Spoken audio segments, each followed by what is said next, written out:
and, you know, which means they put them in a barrier. It says anti-monarchy protesters considered suing Met Police after 52 arrests.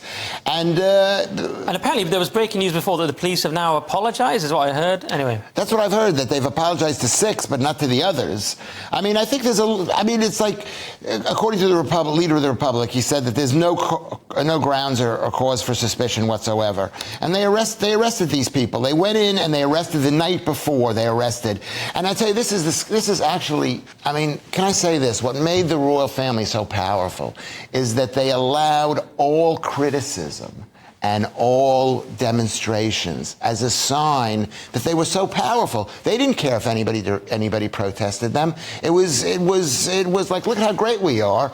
You know, people are protesting. They're saying they want the Queen gone, that, you know, the whole thing gone, and they didn't bat an eye. Now they're batting an eye because I think there's a total breakdown in trust in all forms of life in this country, and I think they're feeling it, and that's a very scary. If you like the monarchy, this is a very bad sign. I imagine at some periods in history they probably frowned upon protest. And what about in the Queen's coronation? Well, I'm not sure. I mean, I'm not totally sure what you're saying is factually correct. I mean, maybe people weren't. I don't know. I mean, then again, people... I'm talking about 5-10 years ago. Okay, fair enough. Yeah, so Bruce, I mean, what bothered me about this, just personally, is that suddenly all the people who don't care about protests were suddenly outraged that these people were getting arrested, but they didn't care about anti-lockdown protesters getting, you know, aggressively arrested and things like this. And so now they care. And yeah, we should have protests, but they suddenly care about this one issue. What do you think? But then the thing is, so this was rushed in, wasn't it, specifically for this? There was new legislation put in so that people couldn't target this.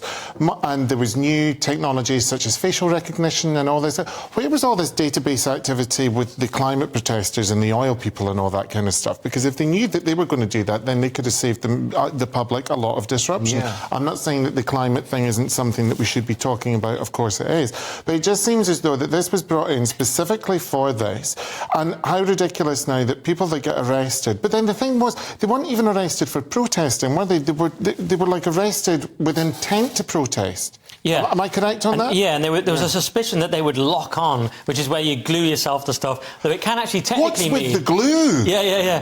And the protesters were saying, well, we had no equipment to even lock on. But the thing is, locking on can technically even mean just linking hands so you can't get rid of people. So they could have locked on. Honestly, I never understood the fascination with the glue and the wasting of food. I didn't understand that either. The throwing soup at paintings and all that kind of stuff. I know, it's ridiculous. But isn't there an element of... I mean, look, so I'm torn. I'm like, let's have absolute free speech, which is what I generally believe in, which means all protests. But wouldn't it also be quite fun to have an absolute monarchy, crush Just Stop Oil, crush BLM, all those things? And OK, I don't get my anti-lockdown protests, but we don't get any of those either. That would be the trade-off. What do you think? Can I ask a question? The point that I made was that reasonable about how the faith in institutions? Yes, how the monarchy is running scared by insisting on this. Yeah, there's something in that. I do think this monarchy obviously is weaker than when the Queen was alive, and this could be seen in that way. Yeah, absolutely. But on the other hand, they didn't want the coronation to be disrupted, and there was a worry that they were going to set off rape alarms that would things like that would spook the horses and everything would be chaos. Yeah. And of course, the protesters deny that.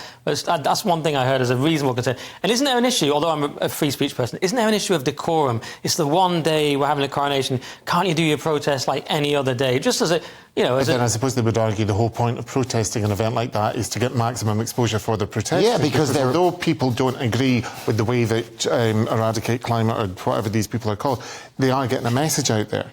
Yeah. OK, fair enough. Well, I was just giving the devil's advocate. Obviously, I'm pro-free speech. Well,